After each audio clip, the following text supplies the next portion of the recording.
Cortana, all I need to know is did we lose them? I think we both know the answer to that.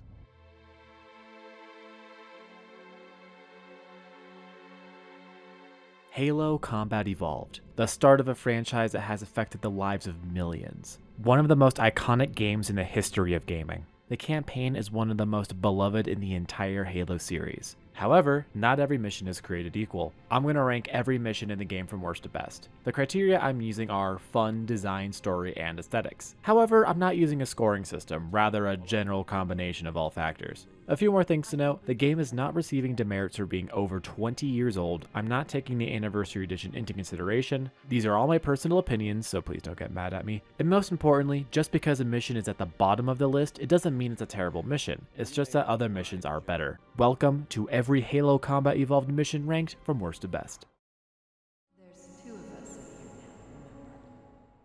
I think the worst mission is Truth and Reconciliation. Starting with the positives, the stealth section at the start works pretty well compared to other Halo games because the AI is pretty dumb most of the time, and you have nearly 70 rounds of sniper to get the job done. Invisible elites and energy swords are introduced. Yeah, they don't have much health, but they are scary. Zealots also appear, very clearly a scary boss enemy with shiny gold armor. Also, the designers intentionally gave Keyes a needler so he could be quickly identified, which is a really nice feature. Before I get into the big negatives, a little negative I have is the use of the sniper here. It's great at the start, but feels strange to use inside the ship.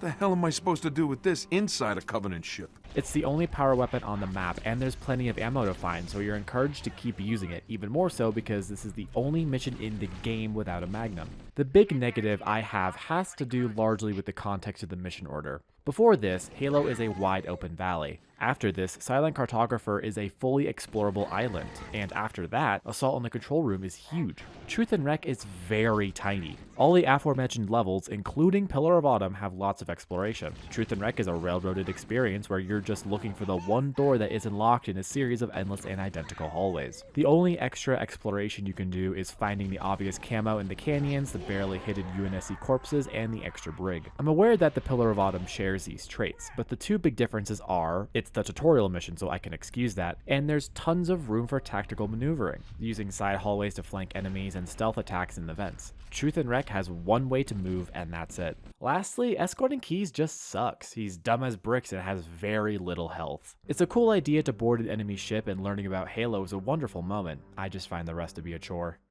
Yup, both missions on this map are back to back. I'm not knocking the duplicate missions for sharing maps, I just care about how the mission design has changed. There are some great moments. The canyons full of coolant are visually awesome. The introduction to the all-black Spec Ops forces is terrifying, and the reveal of Keyes turning into the Flood is such an iconic moment, but not as iconic as turning his face into a crater. In fact, seeing Keyes at the start and hearing his pleas for you to leave is a powerful motivator to keep you moving faster and faster.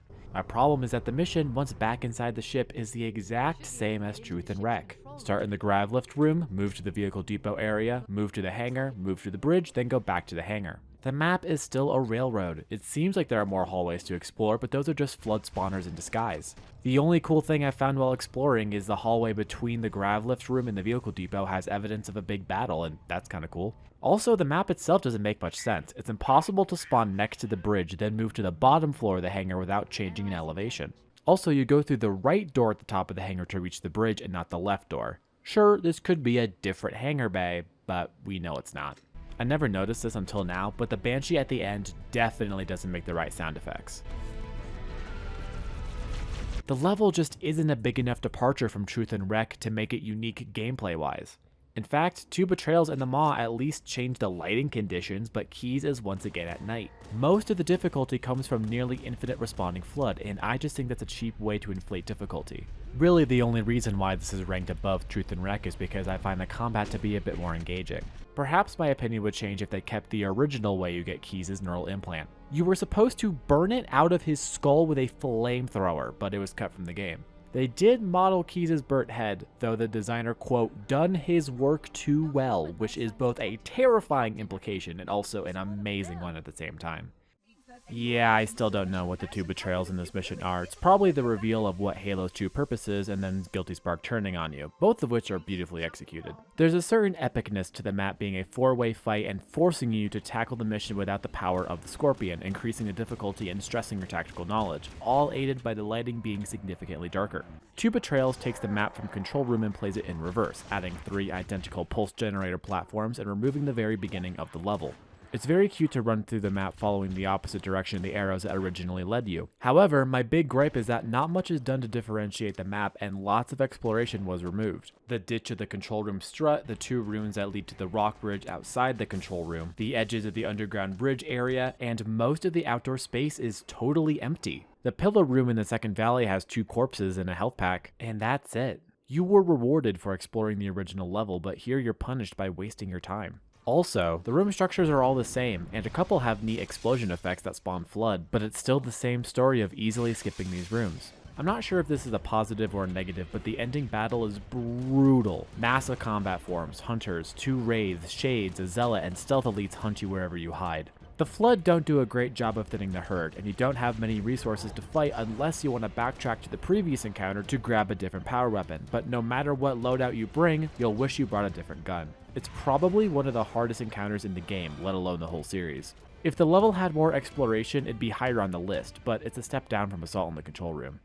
Here we are, Reclaimers, a library ripped from the 9th circle of hell because Chief forgot his library card. The reason this level is not at the bottom is for something I have a hard time putting into words. Now, this is gonna sound so cringy, but hear me out. This level is like Dark Souls. This level doesn't care about you, doesn't care that you're the hero. It doesn't care that you're supposed to win. It will punch you in the face repeatedly and say, "Get good, kid." It's the only level in the entire series that has this design philosophy, and I respect it for that. The Index is, in the context of this game, the only thing in the universe that can kill the Flood. Of course they're gonna fight tooth and nail to prevent you from reaching it. One common critique is that the level is repetitive in its architecture, and I totally agree with that. As an experienced player, it's not visually interesting after the second floor. However, when putting myself in the place of a first-time player, I remember how stressful it was to navigate the identical corridors full of monsters and just hoping the end was around the next corner. Actually, that's probably why it's not at the bottom.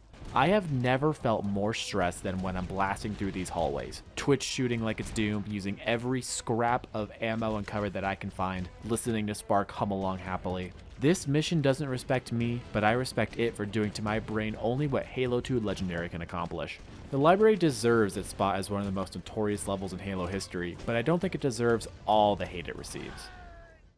Assault in the Control Room is one of the longest missions in the entire series, making it a double-edged sword. There's so much content here that some of it is good and some of it is annoying. The exploration of the canyons is pretty satisfying, such as the starry room in the rock pillar, the hallways in this gully, the ditch of the control room strut, the edges of the underground bridges. There isn't a gigantic area to explore, but it's enough. Speaking of gigantic, the scale is fantastic, encased on all sides by these giant cliffs, and the control room itself feels like the most important structure on the ring. The Scorpion Rampage is structured well and is very fun, even though the reticle is slightly larger than a football field. In fact, most of the outdoor battles are really fun because you have so many Marines to back you up. It really does feel like you're assaulting a full enemy army. My biggest negative is the repetitiveness of the inner corridors and rooms. Every room is structured the exact same with slight variations. The intersections are neat to look at, even though some are duplicates.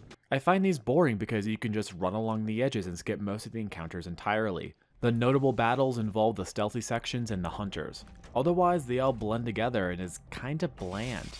Though I do find the arrows on the floor to be very funny. I just like to imagine the ancient Forerunners had no idea where they were and had to stare at the floor to figure out where they were going. Assaulting the control room itself is pretty underwhelming.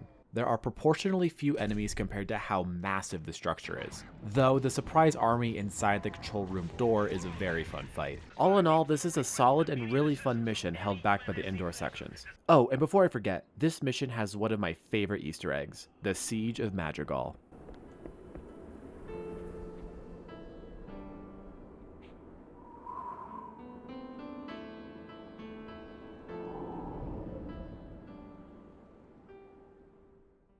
The Pillar of Autumn might have the most iconic moments of the entire franchise. The opening scene, Johnson's speech, the run to the bridge, and escaping in the lifeboat. Plus Chief ping-ponging inside and killing all the Marines by accident. I put this mission in the middle because, well, it really is a middle ground in CE.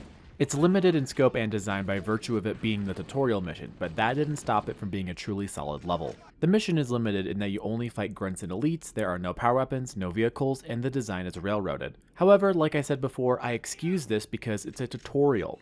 Even so, there's tons of rooms for tactical maneuvers, lots of side hallways to flank the enemy, the service corridors are sprawling and capable of sneak attacks, and the ending section is full of hallways and corridors so you can use what you've learned.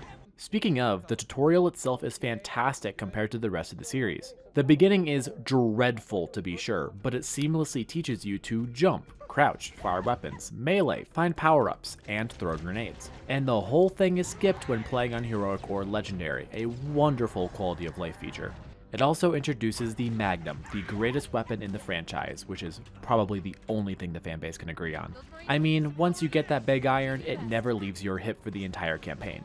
Some other bonuses include the special event that happens if you team kill on the bridge and the bridge bulletin board, which only gets better at Anniversary. Truly, the mission is wonderful, just held back by being the very first mission in a franchise. The Silent Cartographer's appeal can be summed up simply. It's a Super Mario 64 level. It's a world from an N64 Rare game. What's wholly unique about this mission is that after storming the beach like D-Day to an absolute banger, you're given a Warthog and can do whatever you want.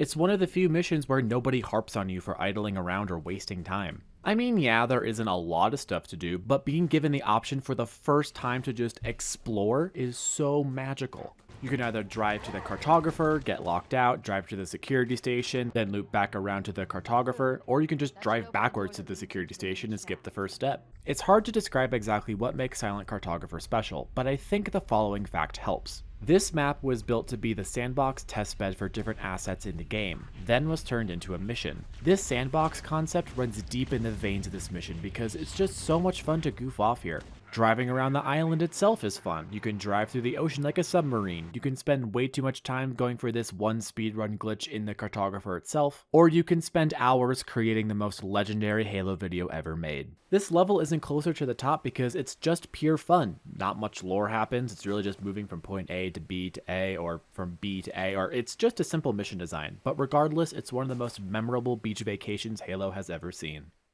The Maw is what a map rework should look like. The four-way brawl continues here as you venture through a unique path, through all the corridors and hallways to the bridge, then to the special engine room, armory, and finally, the Warthog Run.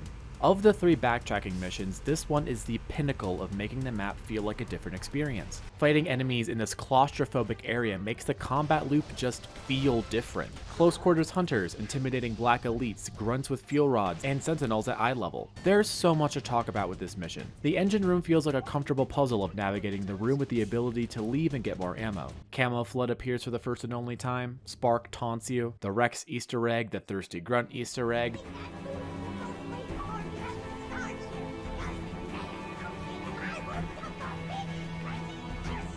The Warthog Run being 3.5 kilometers with a Pillar of Autumn is only 1.17 kilometers long. Foe Hammer's tragic and totally preventable death, this one bridge holding two halves of the ship together, the final run having Mario Kart shortcuts, the Warthog itself being literally a different Warthog because the normal one couldn't complete the run as built, the totally unique cutscene if you run out of time,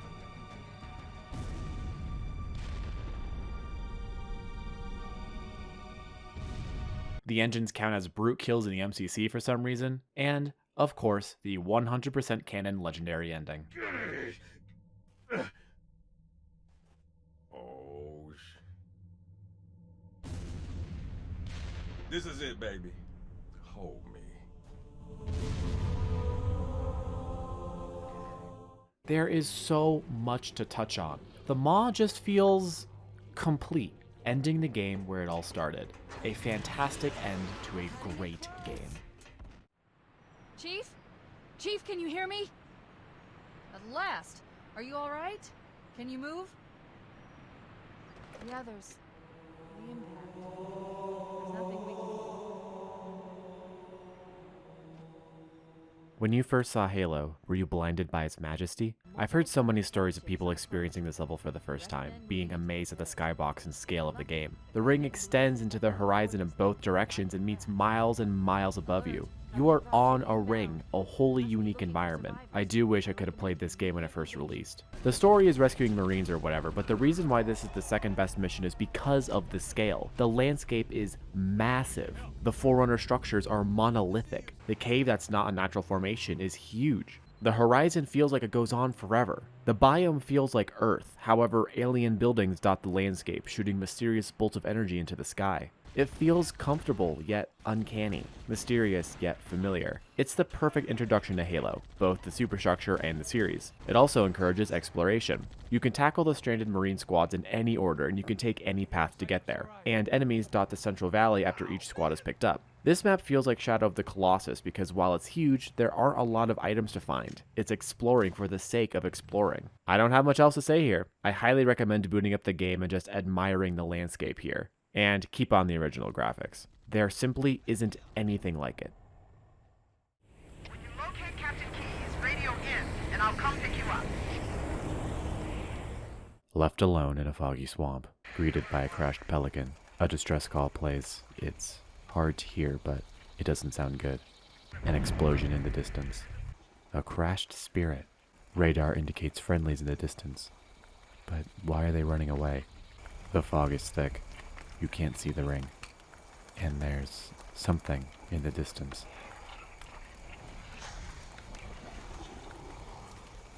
Assault rifles, friendlies nearby. But nobody's here. They must have taken this elevator. Something is wrong with the Covenant. Why is this jackal splattered across the hallway? Why is this Marine shooting at me? I'll blow your brains out! Get away from me! Marine corpses must be close.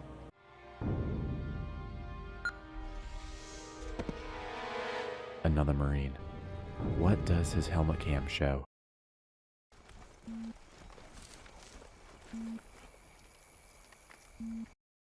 Which is weird, right? I mean, look at it. Right, well, let's get this door open. I'll try, sir, but it looks like these Covenant worked pretty hard to lock it down.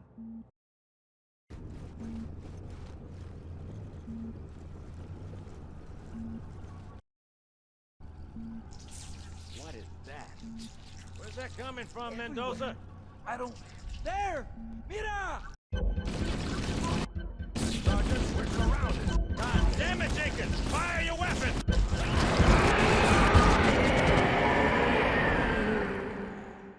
343 Guilty Spark is the best mission in Halo Combat Evolved. It's one of the best missions in the entire series.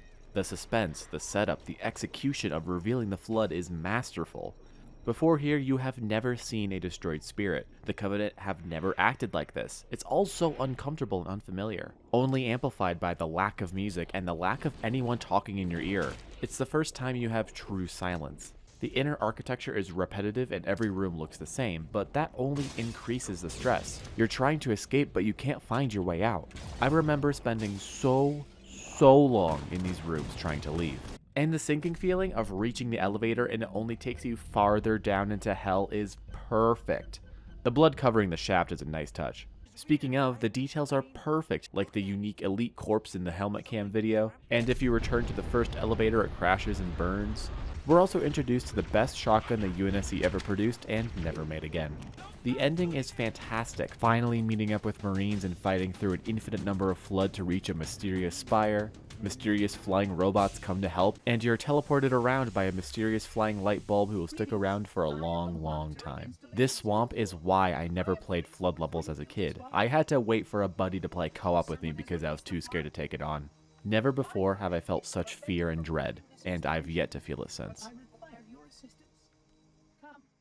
Here is the final ranking. From worst to best, Truth and Reconciliation, Keys, 2 Betrayals, The Library, Assault on the Control Room, The Pillar of Autumn, The Silent Cartographer, The Maw, Halo, and 343 Guilty Spark. Once again, these are just my opinions, so if you disagree, let me know in the comments and we can have a constructive conversation about it. Before I sign off, I'd like to celebrate the game by giving some fun facts and stuff from each level.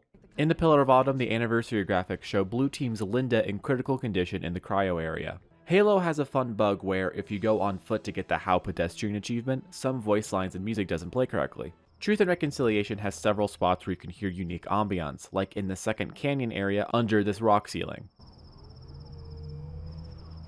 The Marines at the start of Silent Cartographer say they engage the Covenant while you're inside the Cartographer, and if you return to the starting beach instead of hopping into the Pelican, you can actually find every Marine is dead. Assault in the Control Room has 2 different skips at the very beginning that skips the entire level, though I find this Banshee one here to be way easier. The ambiance I collected in 343 Guilty Spark is pretty easy to get. All you have to do is stay in the swamp and wait for the music to die down, and then you'll hear the flood gurgling in the distance. The library is coded to have combat forms wielding flamethrowers. Thankfully the flamethrower was cut because I cannot imagine how much worse the level would be if you were getting burnt to a crisp repeatedly. Last time you asked me, if it were my choice, would I do it? This line said by Spark in 2 Betrayals is referenced in the book Silentium. I have no idea if this was a planned moment at the time, but having the context exist hundreds of thousands of years ago for this sentence is really cool. Keys has a skip that's pretty easy to perform that skips all the way to Keys himself. It also shows the flood as terrifying frozen statues. Lastly, if you loiter at the start of the Maw, Sentinels come through the evac shuttle doors.